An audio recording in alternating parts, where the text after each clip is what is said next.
செய்றீங்க? 30 கிலோ ரைஸுக்கு மஷ்ரூம் பிரியாணி. நீ தான் மாஸ்டரா? நான் வருங்காலத்து மாஸ்டரு. இப்போ எங்கள் அப்பா மாஸ்டர், எங்கள் அப்பா சொல்லி தருவார். அது அளவுலாம் ஏற்று நான் போட்டு செய்வேன். வெங்காயம் வதங்கிச்சு. என்னப்பா? வெங்காயம் வதங்கிச்சு. இன்னும் கொஞ்சம் வதங்கணும்பா. ப்ரௌன் கலரில் வரணும். கிண்டு பண்ணல. 8 கிலோ எண்ணெய், 12 கிலோ வெங்காயம், பட்டை, லவங்கம், ஏலக்காய், ஸ்டார் பூ, வெங்காயத்து கூட எல்லாமே 30 கிராம் போட்டு இருக்கும். வெங்காயம் வதங்கினோடனே அப்புறம் 105 கிராம் தனி மிளகாத்தூள், தக்காளி 12 கிலோ, பச்சை மிளகா 1 கிலோ, 15 கிராம் மஞ்சள் பொடி.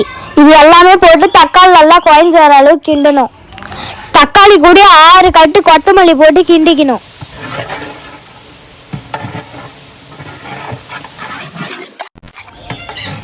மூணு கிலோ இஞ்சி, 1.5 கிலோ பூண்டு, அதை பேஸ்ட்டாக அரைச்சி கூட போட்டுக்கணும்.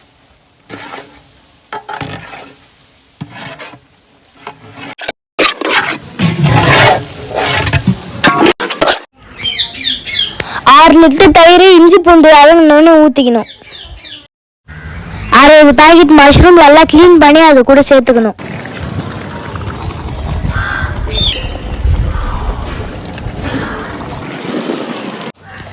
ஆறு கட்டு புதினா நல்லா க்ளீன் பண்ணி அது கூட சேர்த்து கிண்டணும். 1/4 கிலோ 65 மசாலா, 100 கிராம் தனியாத்தூள்,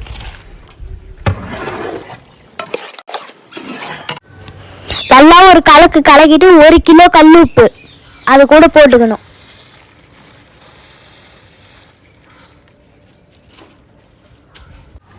நாற்பத்தஞ்சு லிட்டர் தண்ணி ஊற்றி நல்லா 5 நிமிஷம் கொதிக்க வைக்கணும்.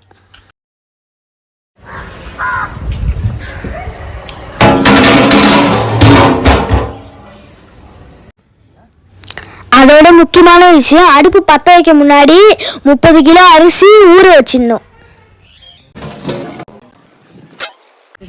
இந்த பாருங்க நல்லா கொச்சி வருது. அந்த மாதிரி 5 நிமிஷம் இல்லைனா 10 நிமிஷம் கொதிக்க வச்சுட்டு உப்பு காரெலாம் செக் பண்ணிட்டு அப்புறம்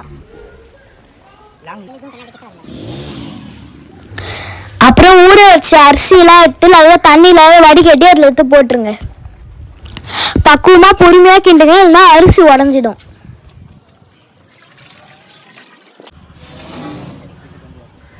அரிசி போட்டு கொதிச்சோடனே ஃபைனலாக உப்பு காரெல்லாம் செக் பண்ணுறேங்க.